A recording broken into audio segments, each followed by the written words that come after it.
Have you ever locked eyes with a dog and felt an entire universe of understanding pass between you, a silent language your soul immediately recognized? Have you ever wondered why a particular dog entered your life at the precise moment you needed them most, as if sent by a higher design?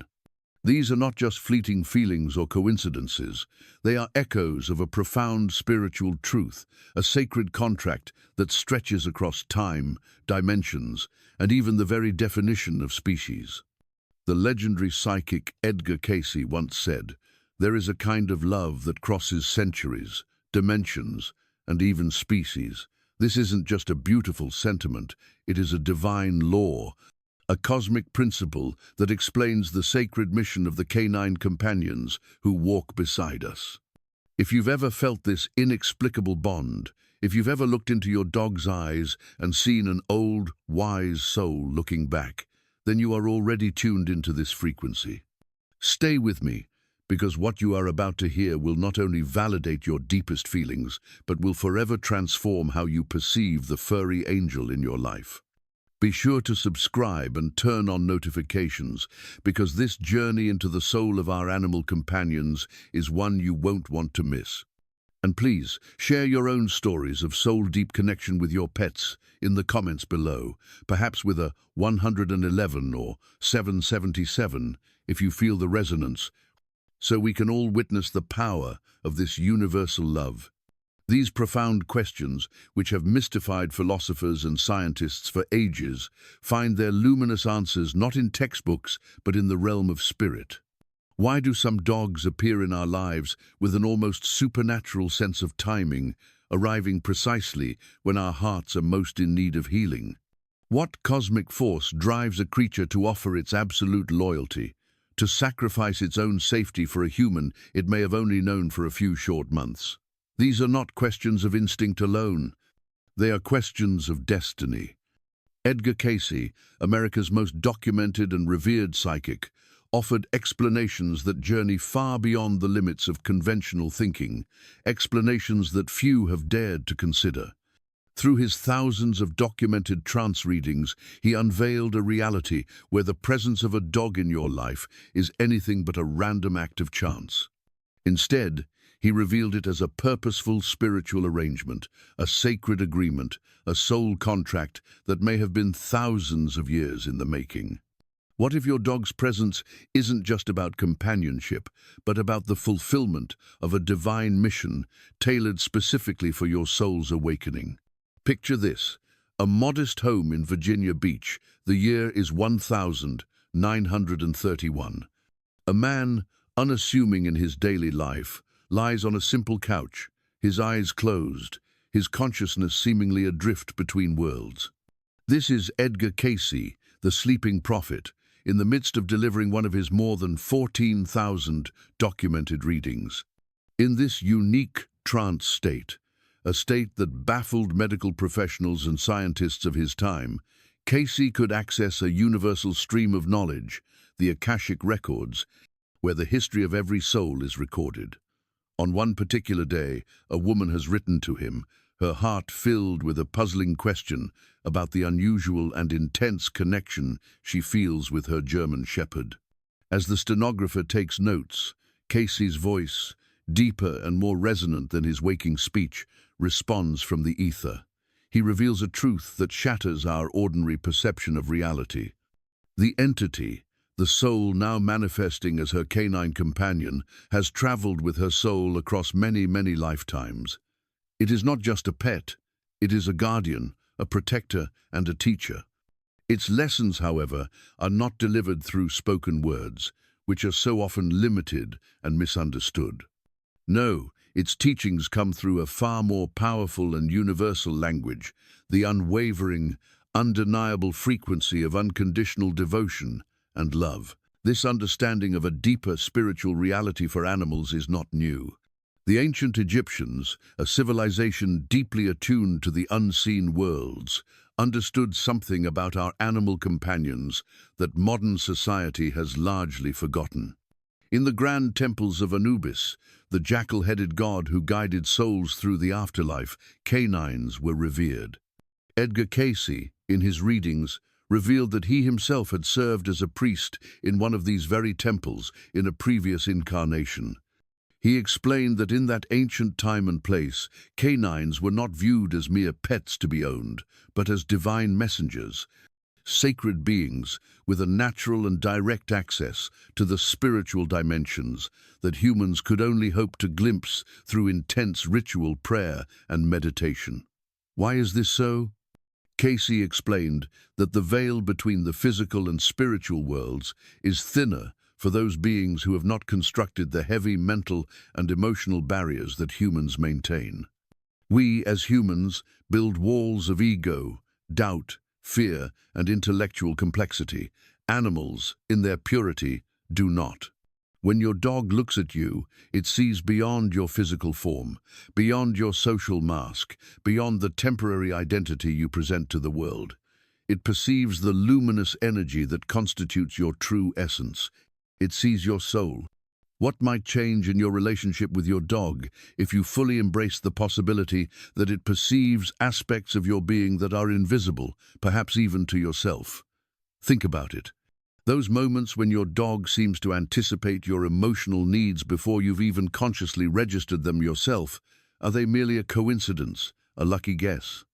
Or are they evidence of a perception so profound that it transcends our ordinary five senses? This is a perception that operates on the level of frequency and vibration. Let us journey back even further to the prehistoric fire circles, where the first wolves began their evolutionary dance with humanity. Cayce described this pivotal moment in our shared history not as a random mutation or an opportunistic adaptation driven by survival alone. No, he revealed it as something far more sacred, a conscious covenant between species.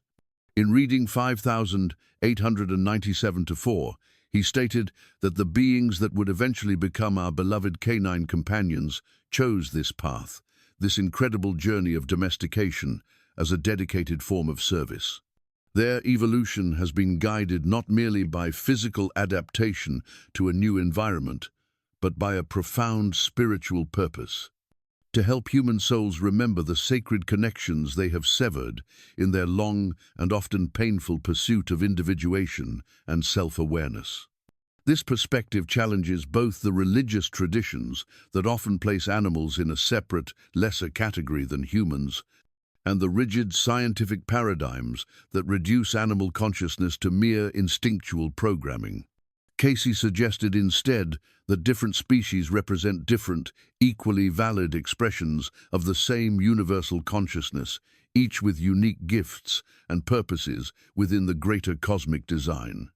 He proposed that dogs specifically entered into this intimate relationship with humanity to help heal our growing sense of separation from the natural world and, most importantly, from each other.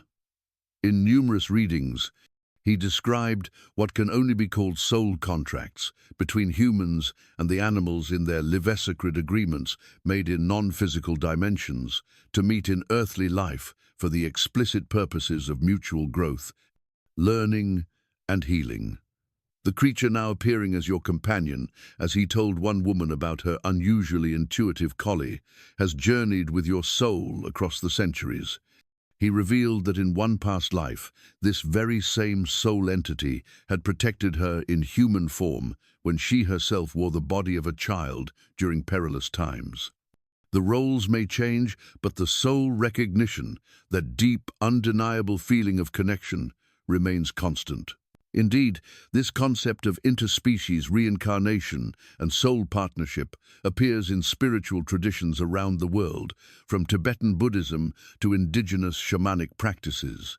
While Cayce's own Christian background might have made such ideas seem foreign to him in his waking state, his trance consciousness consistently described a cosmic order where consciousness moves fluidly between different forms, based on what experiences are needed for spiritual development. For instance, he once advised a man struggling with trust issues to simply notice how his canine companion demonstrates complete and utter vulnerability while sleeping beside him.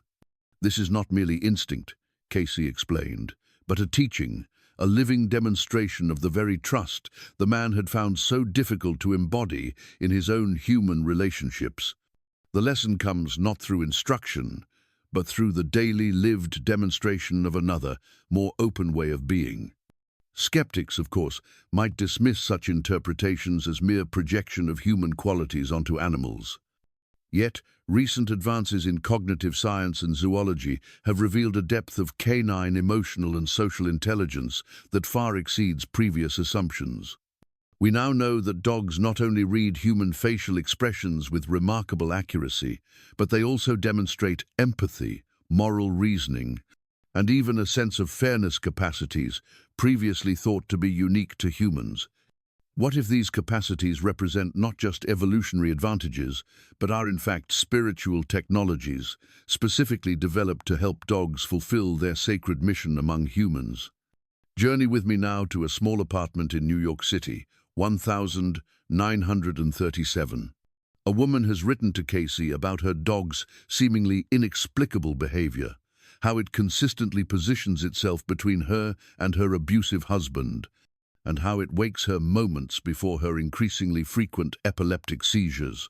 Cayce's reading is illuminating. He explains that the entity now expressing through the canine form serves as both a buffer and a healer for the physical and emotional disruptions she experiences. Its very presence, he stated, alters the electromagnetic field surrounding her nervous system, creating harmonic patterns that can, when properly attuned, mitigate the neurological disturbances manifesting as seizures. Decades before service dogs would be formally trained for seizure detection, Cayce was describing the subtle, energetic mechanisms behind their incredible abilities. But he went even further, suggesting that certain dogs come into the lives of specific humans precisely because their energetic signature, what Eastern traditions might call their vibrational frequency, creates a balancing effect for particular physical or emotional imbalances in their human companions. Modern research has since documented the measurable effects of canine companionship on human physiology: decreased cortisol levels, lowered blood pressure, reduced anxiety, and even changes in brain chemistry that mirror the effects of antidepressant medications. But what Cayce proposed was that these effects are not merely happy accidents, but the purposeful fulfillment of these animals' spiritual mission. The vibration emitted by your canine companion, as he told one client with chronic inflammatory disease, serves to harmonize the discordant frequencies within your own physical vehicle. The animal is drawn to those areas of your body where inflammation is most pronounced, not merely from instinct, but from its innate ability to perceive energetic disruption and its soul's deep commitment to offering a healing service. This healing capacity extends far beyond physical ailments to emotional and spiritual wounds. In reading 2897-4, Cayce explained that the entity now in canine form serves as a mirror for aspects of yourself you have refused to acknowledge. He advised the questioner to notice when their pet's behavior triggers a disproportionate emotional response within them. Therein lies not the animal's failure, but an opportunity for the integration of fragmented aspects of your own consciousness. Have you ever noticed patterns in how your dog's behavior affects you emotionally? According to Cayce, these patterns contain vital clues about your own spiritual development. The dog that constantly seeks attention may be highlighting your own unacknowledged need for validation. The one that tests boundaries might be revealing where you need to establish clearer, healthier limits in your own human relationships. Each trigger becomes an invitation to greater self-awareness when viewed through this spiritual lens. Let us travel now to ancient Celtic lands, where Cayce's trance consciousness witnessed ceremonies honoring the profound spiritual bond between humans and canines. The peoples of this time and place, as described in reading 1297-201, understood that certain animals served as guardians, not merely of physical thresholds, but of the energetic boundaries between the seen and unseen worlds. The hound, in particular, was seen as being capable of perceiving spirits and energetic intrusions that were imperceptible to human senses, standing as a sentinel at the border between realms. And this guardian function, Cayce revealed, remains central to the spiritual mission of many dogs today. Your companion animal, he told a woman experiencing disturbing nighttime phenomena, places itself at the foot of your bed, not merely from attachment, but from its awareness of and commitment to protecting your energetic field during vulnerable sleep states, when your own consciousness travels beyond physical limitations. Modern dog owners often report their pets growling or barking at seemingly empty spaces, or demonstrating agitation before earthquakes or other natural phenomena that are undetectable to our senses. Scientific explanations focus on a dog's superior auditory and olfactory capabilities, but Cayce suggested their sensory advantages extend beyond the physical into a perception of what he called the finer forces, the energetic and spiritual dimensions that interpenetrate our physical reality. What might your own home environment look like through your dog's expanded perception? What unseen energies might it be monitoring, filtering, or even transmuting on your behalf? Cayce's readings suggest that part of every dog's spiritual mission involves this form of energetic housekeeping, maintaining beneficial frequencies while alerting to or neutralizing discordant ones.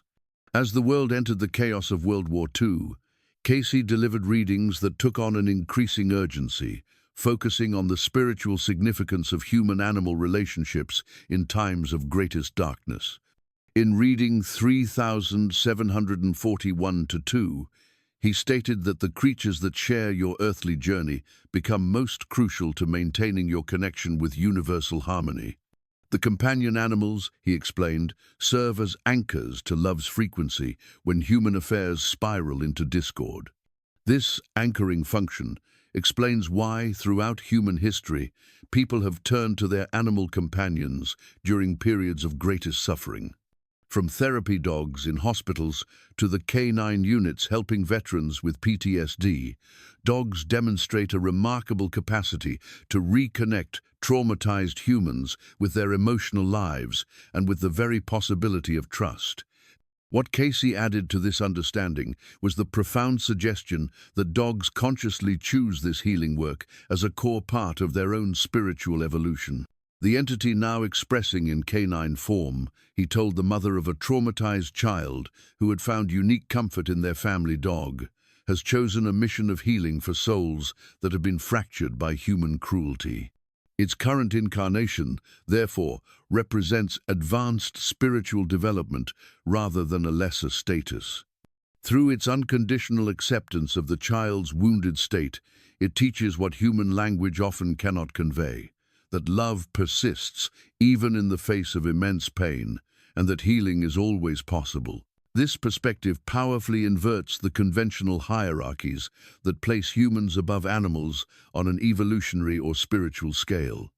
In numerous readings, Cayce suggested that many dogs actually represent souls of considerable spiritual advancement, who have chosen their form specifically to teach virtues that humans often struggle to embody: presence, loyalty, forgiveness, joy in simple pleasures, and love that is utterly uncomplicated by judgment or condition. He advised one client who was struggling with persistent resentment to simply observe how their dog greets them with identical enthusiasm, whether they have been absent for 5 minutes or 5 days. Notice how completely it releases any hurt or disappointment you may have caused it, holding no grudge once reconciliation is offered. These are not merely charming animal traits, he insisted, but are spiritual technologies your companion has mastered across many incarnations. In the twilight of his life, as his own health deteriorated from the immense strain of giving thousands of readings, Edgar Cayce himself found personal solace and profound comfort in the company of his own dogs. Photographs from this period often show him with a canine companion resting peacefully nearby. In one of his final readings, given for a veterinarian who was questioning the spiritual status of animals, Cayce offered this beautiful summary. The creatures that share your earthly journey are neither below humans in the cosmic hierarchy, nor are they devoid of soul essence. They represent instead different expressions of the same divine consciousness, often embodying virtues that humans theorize about but struggle to put into consistent practice. What if the conventional understanding has been entirely backward? What if dogs aren't spiritually undeveloped compared to humans, but have instead mastered certain spiritual lessons so thoroughly that they can now teach through pure demonstration rather than through complicated instruction? This perspective transforms our relationship with dogs from one of ownership to one of partnership, from a dynamic of dominance to one of mutual respect and dialogue. We begin to consider not just what we can train them to do, but what they might be trying to teach or heal within us through their very behaviors, rather than simply how to modify those behaviors for our convenience. A woman whose dog persistently brought her toys during her deepest depressive episodes received this insight from Cayce. The entity, now in canine form, perceives the energetic contraction of your auric field during these periods of despair. Its persistent invitation to play represents not mere animal instinct, but a purposeful, loving intervention and attempt to disrupt the downward spiral of thought through a powerful engagement with present joy. It offers not distraction, but medicine for the soul's tendency toward destructive rumination. Modern psychology has since documented the therapeutic value of play and present-moment engagement for treating depression, in approaches now formalized in mindfulness-based cognitive therapy. But Cayce was suggesting something even more profound, that dogs have been offering this therapy all along, not from textbook knowledge, but from a deep soul wisdom about what humans need most when they are lost in the labyrinth of mental suffering. As our journey through Edgar Cayce's insights comes full circle, we return to the essential question: if your dog came into your life with a divine spiritual purpose rather than by random chance, how might that transform your perception of your relationship? What if, behind those eyes that follow you with such unwavering devotion, dwells a consciousness that chose this specific form in this specific lifetime to help you heal, grow, or remember the most essential truths about love's enduring nature? The creatures that share your earthly journey, as Cayce's final reading on the subject stated, offer an opportunity for a relationship that is entirely uncomplicated by the mental and emotional barriers that humans so often create. Through their embodied demonstration of the very virtues that humans struggle to practice, they create living temples where the divine becomes accessible through touch, gaze, and shared breath. They have not fallen from grace, but serve as living reminders of what grace feels like in physical form. Perhaps this explains why, across cultures and throughout history, humans have turned to dogs in times of greatest need, not merely for practical assistance, but for a profound spiritual sustenance. Something deep within us recognizes the teacher behind the wagging tail, the healer within the warm body that presses against us in moments of despair, the spiritual ally disguised as a household pet. The next time your dog gazes into your eyes, with that inexplicable depth of presence, consider the possibility that you are being seen by a consciousness that knows you beyond the limitations of your current form.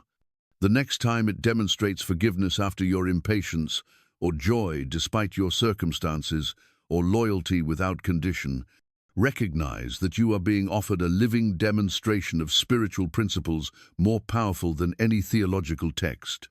For in the end, Cayce suggested, this is the greatest spiritual mission of dogs in human lives, not to serve or entertain us, but to remind us, through their living example, of what we most deeply are, beneath all the layers of forgetting that accumulate through a human experience.